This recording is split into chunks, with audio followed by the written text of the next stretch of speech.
4 years ago today, Marilyn Manson released his most recent album, We Are Chaos. It was an album which drew considerable praise from critics, but less than 6 months following its release, the man behind the moniker, Brian Hugh Warner, was named by his ex-partner, Evan Rachel Wood, as her alleged abuser. And soon afterward, several women came forward with similar claims. You don't need to be a rocket scientist or indeed someone as smart as the accused to see where his career was headed. But rather than focus on the storm which engulfed his life for the next few years, it's the album he never had the opportunity to tour which ought to take center stage today. We Are Chaos was by far Marilyn Manson's most mature work to date, and something of a departure for him in terms of his musical style. It must therefore be stated that We Are Chaos proved to be among his most polarizing albums, if not for the critics, who unusually for a Manson album seem to have universal love for it, then definitely the fans. And I recall that I myself was not initially keen on the title track, which was released as the lead single. When I first heard We Are Chaos, the song, I thought it was alright as a song, but I did wonder why it sounded more like something the Killers would have recorded than Marilyn Manson. Over time, however, the deeper meaning of the song started to resonate with me, and in some ways helped me move forward with my life at a time when I was still taking baby steps out of the darkness the previous decade had left me in. We Are Chaos, the song, was a ballad, and that's a good enough reason for it to have been the first taste fans will get of the ballad-heavy Mother album. They really do come thick and fast, and in true Manson form they're as bleak as you would expect them to be. In fact, this may be his bleakest album since 1998's Mechanical Animals. Oddly, while that album was based around emotional detachment and drug-induced immunity to feelings, We Are Chaos is a more sober affair with a big heart at its core. A black heart, but not one completely empty either. Its lyrics touch upon the kind of existentialism and even nihilism which comes with age. But on the flip side, it also values growth and survival despite never straying from its dark introspection. Manson constantly questions his own thoughts laid bare throughout his lyrics, but rather than criticize them, he celebrates them as a sign of his own maturity and finds more meaning in them in a seemingly meaningless world. Manson's previous album, Heaven Upside Down, which was released in 2017, was something of a celebration of his career up to that point. And with it being his 10th studio album, that was understandable. Every artist has the right to celebrate their past, as it is built on the road which they themselves paved. And to reach a career milestone 10th album truly is a reason to celebrate. And Manson did exactly that on Heaven Upside Down, without sounding like he'd become lazy and reliant on self-homage. Had he simply served up more of the same on We Are Chaos, he'd absolutely leave himself open to such an accusation. Thankfully, he doesn't, and what we got was exactly the kind of album a 50-something Marilyn Manson needed to be making in the year 2020. Manson had well and truly moved on from his past without discarding it. The roots of his art remained intact, but now he was ready to blossom wholeheartedly into what felt like was the beginning of the third chapter in his decade-spanning career. The first chapter spanned 1994 to 2004. That ended with the core Manson lineup being dissolved. The second chapter spanned 2007 to 2017. That decade saw Manson take more of a hands-on approach, while bringing in both old and new collaborators, old being Twiggy Ramirez, new being Tyler Bates. It does seem that 2020 was meant to be the beginning of a third chapter with a new collaborator in Shooter Jennings. Whether that collaboration was a one-off or leads to more in the future remains to be seen, but as it stands right now, this one-off collaboration resulted in one of the most powerful records ever to be credited to Marilyn Manson.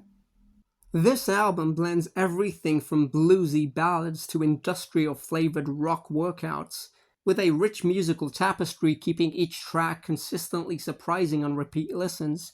The majority of the album evokes memories of hearing past ballads such as Man That You Fear, The Speed of Pain, Fundamentally Loathsome, Coma White, In the Shadow of the Valley of Death, Lamb of God, Putting Holes in Happiness, devour, running to the edge of the world, an unkillable monster. Yet each of the new songs are entirely their own entity, and even on the album's more energetic moments, Manson never feels like he's retreading old ground like he has done in the past. And yes, goddamn motherfucking Geddon, I am looking at you. Right now, I'm just going to run down the track list and go through each song and give a brief description of them and just explain what they mean to me individually. Track 1 is Red, Black, and Blue, a song which begins in typical Manson fashion with a creepy introduction and a stage-setting declaration, in this case the lyric, "My eyes are mirrors." Manson is once again staring at America and demanding them to look straight back at their own reflection. This is what Marilyn Manson has always been, and the fact that people still can't see that after 30 fucking years is fucking insane. Track 2 is the title track, "We Are Chaos," and as I previously mentioned, this song is not unlike those recorded by the Killers. That isn't to say Manson is ripping them off in any way. The arrangement and musical flavor are just very much like that band. Lyrically, however, this is pure Marilyn Manson from beginning to end, a soaring anthem which shall both make you cry tears of sadness yet leave you in a state of catharsis at the conclusion. Track 3 is Don't Chase the Dead, an atmospheric ride down memory lane. If you grew up listening to 80s dark wave, gothic rock, and specifically bands such as Sisters of Mercy, The Mission, and my personal favorite, The Cure. Track 4 is Paint Me With Your Love, another Killers-esque ballad which has to rank among the most romantic songs Marilyn Manson has ever written and recorded.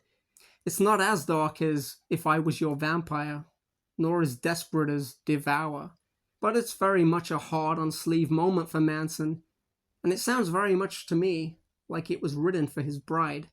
Track 5 is Halfway and One Step Forward, and it feels like Manson is coming to terms with turning 50, which he did the year before this album was released. It's a sobering listen and makes for the perfect centerpiece on an album, which was clearly intended to begin the third chapter of Manson's career. Unlike a lot of songs on the album, it begins fairly softly, in this case with a piano-driven intro, but becomes heavier as it progresses with expanded instrumentation and backing vocalists. Track 6 is Infinite Darkness, and it's one of those songs on the album which really evokes old-school Manson, very industrial in sound with some scintillating guitar work straight out of the 90s. It's definitely one of my go-to songs, but perhaps that's because it sounds more like the 90s than anything else. Track 7 is Perfume, and it's another song which sounds like it could have fit anywhere on Manson's 90s albums. It's the closest that this album has to a beautiful people or mob scene moment. The lyrics, however, are arguably what you'll remember the most 4 years on. The prophetic "victim is chic" hits harder now than ever before. It does make you wonder whether Manson could feel the Me Too movement heading his way, or whether he was simply commenting on how something which at the beginning was a positive force for justice had become weaponized by those who sought to exploit it for all it was worth. Track 8 is Keep My Head Together, and it is the heaviest song on this album. It features the most impressive guitar solo heard on a Manson album since 2007's Eat Me Drink Me album. The song has more of a classic rock flavor than the kind of metal Manson is known for. It's a shame that he never got a chance to perform it live because it was built for stadium play. Track 9 is my personal favorite song on the album, Sove Coagula. Musically, it's another exercise in atmosphere rather than a rock workout like the previous track, but its chorus still manages to be every bit as anthemic with a positive message that a live crowd really ought to hear someday. Some fine guitar work on this one as well, though it is the synthesizer which really breathes it to life, along with Manson's vocal of course. Track 10 is also the final song, Broken Needle, and it closes the album in dramatic fashion. For me personally, it is hands down Manson's finest ballad since those heard on Hollywood. In fact, it's that album which Broken Needle sounds the most like it could have fit on. Awash with acoustic and electric guitars from the outset, but Broken Needle continues to grow in sound and scope as it progresses toward Man That You Feel Like proportions. A true epic which provides the perfect ending to what has been, in my opinion, a perfect album. Overall, We Are Chaos is for me the best album Marilyn Manson has recorded since Hollywood back in 2000. It's an album he was clearly proud of, and so he should be. The fact that he was robbed of the opportunity to tour it has hurt him more than we'll ever know. Because at the time of this video, 4 years later, he still hasn't played a single track from it since he made his return to the stage. Here's hoping that someday he does decide to celebrate these songs as they should be celebrated, on the live stage, where he's proved, more than 30 years after his debut, that he still belongs.